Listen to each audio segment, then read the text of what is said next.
PSL के खेमे में पेशावर ज़ल्मी के लगी है आग, वो बुझने का नहीं ले रही नाम, क्योंकि एक मरतबा फिर बाबर आजम आउट हुए कल बग़ैर खातिर खा स्कोर किए हुए।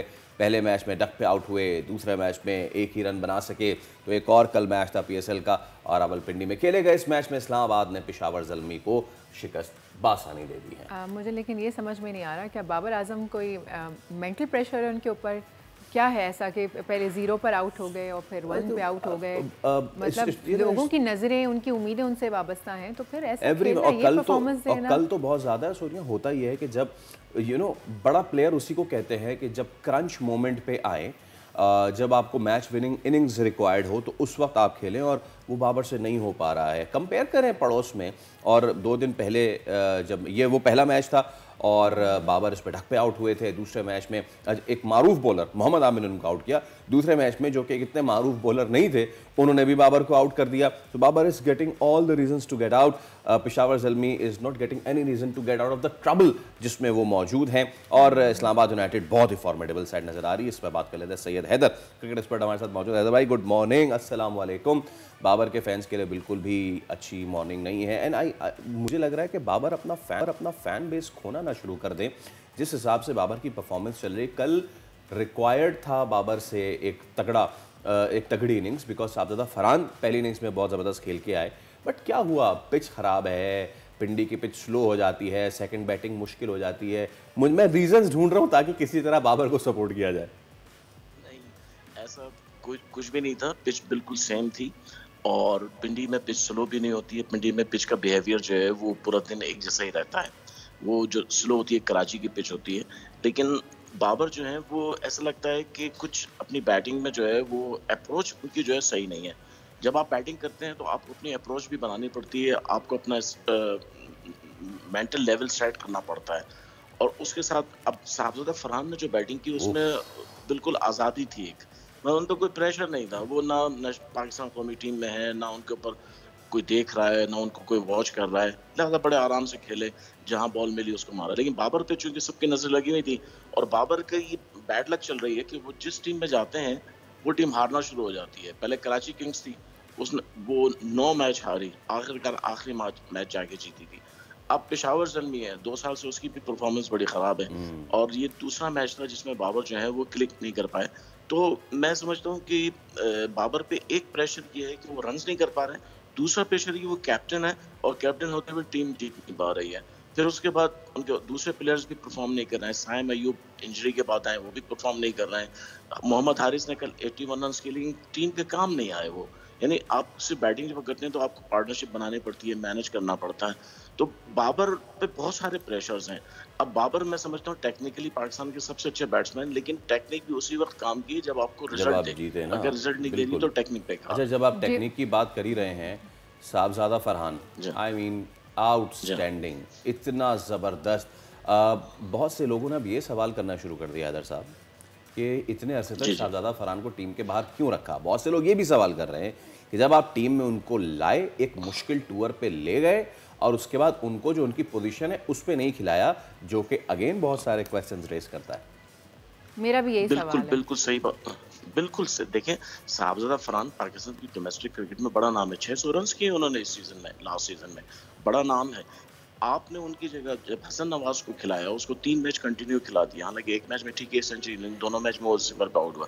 उससे पहले आपने बहुत सारे हमारे ऐसे प्लेयर्स हैं जिनको 5-5 6-6 चांसेस दी, और ये कहते रहे ये करेगा, इसको कंसिस्टेंसी देनी है, ये करना है, वो करना है। लेकिन साहबजादा फरहान को एक बहुत ही मुश्किल टूर ऑस्ट्रेलिया का था। ऑस्ट्रेलिया का टूर कभी भी आसान नहीं होता, और वहाँ पे अपने 2 मैच खिलाया, उसको फारिग कर दिया।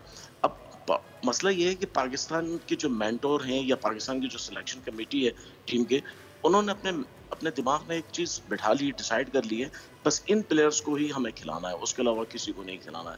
तो वो जो एक उन्होंने अपनी जिद बना ली है, जैसे एक स्पिनर खिलाना चाहिए था, चैंपियंस ट्रॉफी में नहीं खिलाया। आप लेके कहाँ पे गए? न्यूजीलैंड की पिचों पे, जहाँ पे स्पिनर चलता ही नहीं है, वहाँ तो फास्ट बॉल चलता है। तो ये सारा जो मसला चल रहा है, जो ऐसा लग रहा है कि जिद का चल रहा है। लेकिन हैदर साहब, इस बार तो देखें साहबजादा फरहान ने बड़ी अच्छी परफॉर्मेंस दी है, तो क्या हम एक्सपेक्ट कर सकते हैं कि उनको प्रॉपरली टीम में चांस मिल सकता है आइंदा? बिल्कुल मिल सकता है, बिल्कुल मिलना भी चाहिए। देखिए, हक बनता है। आप जब दूसरे प्लेयर्स को परफॉर्मेंस के नाम पे टीम में लाते हैं कि जी वो परफॉर्मेंस दे रहे हैं, तो फिर साहबजादा फरहान की क्या गलती है? तो साहबजादा फरहान को टीम में लाना चाहिए, उनको खिलाना चाहिए। देखिए टीमें जो हैं सेंचुरी की है कल, तो मेरे ख्याल से आना बनता भी है उनका फिर। जी, बिल्कुल उनका आना बनता है। अगर आप एक प्लेयर परफॉर्मेंस दे रहा है, उसको आपको खिलाना पड़ेगा। अगर आप उसको नहीं खिलाएँगे, इसका मतलब है कि आप सिर्फ़ उसके साथ नहीं, पाकिस्तान की क्रिकेट के साथ आप नाइंसाफ़ी कर रहे हैं। और पाकिस्तान क्रिकेट के साथ नाइंसाफ़ी का मतलब है आप पाकिस्तान के दोस्त नहीं हैं, आप पाकिस्तान के खैर-ख़्वाह नहीं हैं, मुहिब्ब वतन नहीं हैं। अगर पाकिस्तान टीम को आप अपनी ज़िद की भेंट चढ़ा रहे हैं इस वक़्त आकिब जावेद की ज़िद हो गई उन्हें कि मुझे ये प्लेयर नहीं खिलाना है, बस नहीं खिलाना है तो नहीं खिलाना। अब जब कुछ भी कर लें, उस पे वो हज़ारों तावीलें ले आते हैं, हज़ारों दलीलें, फ़लसफ़ा झाड़ने लगते हैं, ये है, वो है।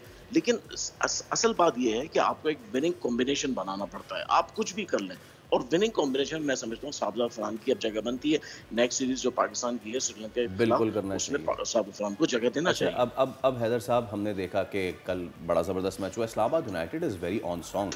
साहबजादा फरहान ने एक इनिंग्स खेली, उसके साथ साथ उनको सपोर्ट करने वाले भी बहुत सारे लोग थे। मीनवाइल यहाँ पे इशू हमेशा से ये आता है कि जी बाबर एक क्लास प्लेयर है, उसको जो है वो सपोर्ट करने वाला कोई नहीं है।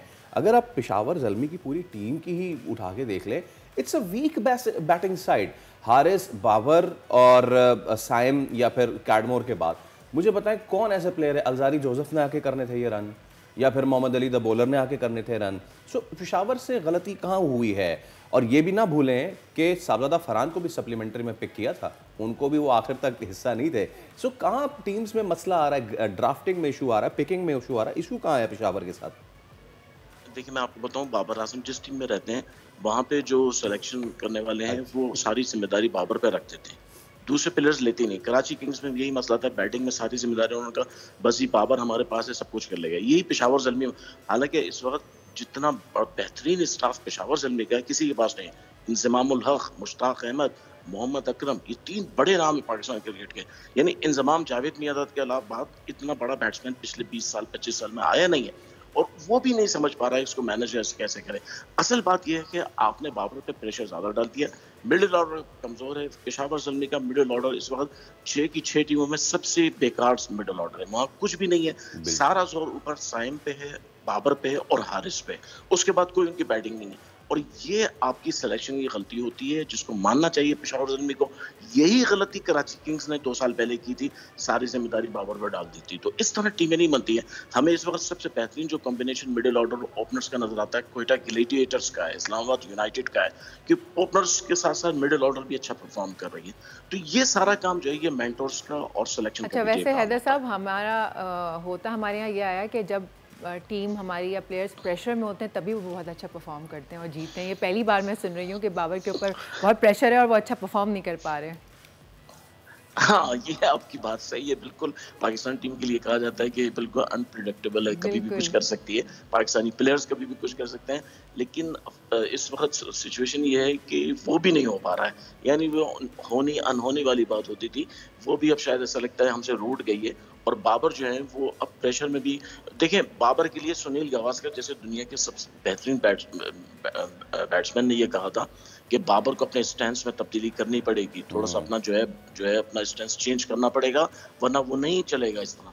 और बाबर ये मान नहीं रहे। बाबर ने सिर्फ लोगों की बात भी हुई, बहुत सारे लोगों ने ये बात कही, तो बाबर ने कहा नहीं जी मेरा सही है स्टैंस। तो जो आप जितने बड़े प्लेयर हो, लेकिन अगर आप लोगों के मशवरे नहीं मानेंगे तो फिर इसका मतलब है कि आपके खुद भी अंदर पर्सनालिटी में कहीं ना कहीं कुछ प्रॉब्लम है। ओके, और सर मैं चाहूँगा कि आज का जो मैच है मैं उसकी भी बात करूँ। व्हाट अ क्लिफ हैंगर जो आज होने जा रहा है, and that is Karachi versus Lahore. I hope के कराची वाले आए मैच देखने। Karachi is on strong, Lahore is on strong, दोनों टीमों के पास ये एडवांटेज है, दोनों जीत के आ रही हैं। क्या लगता है आज के मैच में कौन है फेवरेट सर आपका? देखिए कराची किंग्स जो है वो अपना पहला मैच भी अच्छा खेली। अब लाहौर कलंदर्स जो है उसने भी जो है अच्छी बैटिंग की, दूसरे मैच में पहला मैच हार गए थे। दोनों टीमें इस वक्त बैलेंस है, वेल बैलेंस टीम है, दोनों के पास बैटिंग भी अच्छी है, बॉलिंग भी अच्छी है। लाहौर कलंदर्स की बॉलिंग जो है ज्यादा बेहतर है, उनके पास जो है वो शाहीन भी हैं, हारिस भी हैं, फिर उनके पास जो है स्पिन डिपार्टमेंट भी अच्छा परफॉर्म कर रहा है। लेकिन मैं समझता हूँ कराची को जीतना चाहिए, इतना तो कम से कम एज देना चाहिए होम ग्राउंड का कि कराची किंग्स आज लाहौर कलंदर को बीट करे और उसके बाद हम सबको हेयर ड्रायर मिले। बहुत शुक्रिया हैदर साहब, thank you so much for your time. और क्रिकेट पे हम बात कर रहे थे। सब्सक्राइब करें और बेल दबाएं ताकि कोई खबर रह न जाए।